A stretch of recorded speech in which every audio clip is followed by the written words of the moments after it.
Good morning. ভাবিলোঁ আজি ৰাতিপুৱা আকৌ ভাল খবৰ পাৰোঁ যদি দুটামান শ্বেয়াৰ কৰোঁ। বাতৰি কাকতখন পঢ়ি আছোঁ, পঢ়ি এটা পৃষ্ঠা চাই আছোঁ। বৰ দিগদাৰ ভাল খবৰ পাবলৈ। পেপাৰখন একদম কেৱল বন্ধ, ক'ৰবাত লুণ্ঠন, এইবিলাক খবৰে বেছি। তাৰে মাজতো এটা ভাল খবৰ, দুটা ভাল খবৰ মোৰ চকুত পৰিলে।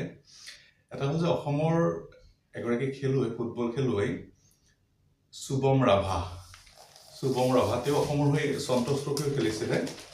আৰু Shubham Rabha AFC-A coaching license, মানে এছিয়ান ফুটবল ফেডাৰেশ্যনৰ যিটো second highest level of certification বুলি কয়, প্ৰশিক্ষকৰ।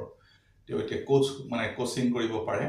আৰু তেওঁ এতিয়া যিটো আই লিগৰ ইণ্ডিয়াৰ আই লিগৰ শ্ৰীনিধি ডেক্কান টিমক তেওঁৰ যিটো ইউথ ডেভেলপমেণ্ট প্ৰগ্ৰেমত তেওঁ হেড হ'ব। আৰু it's like a coaching program. তেওঁ ইউথ যিটো টেলেণ্ট টিমটো থাকিব, য়ং টিমটোক হেড কৰিব। আৰু অসমতো প্ৰথমগৰাকী এই AFC-A চাৰ্টিফিকেট পোৱা অসমতো প্ৰথমগৰাকী প্ৰশিক্ষক বুলিয়ে কওঁ বা খেলুৱৈ বুলিয়ে কওঁ, শুভম ৰাভা AFC-A লাইচেঞ্চ পোৱা। চ' যিসকলে স্পৰ্টছ ইণ্ডাষ্ট্ৰীৰ লগত জড়িত, ফুটবলৰ লগত জড়িত বা এনেকুৱাকৈ কেৰিয়াৰ কৰিব খোজে, তেওঁলোকৰ কাৰণে এটা প্ৰেৰণাৰ খবৰ হ'ব।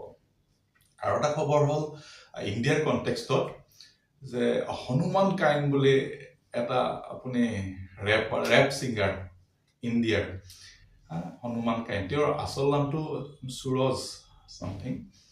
তেওঁৰ এটা ৰেপ ছঙে গোটেই পৃথিৱীত তোলপাৰ লগাইছে, বিগ টন।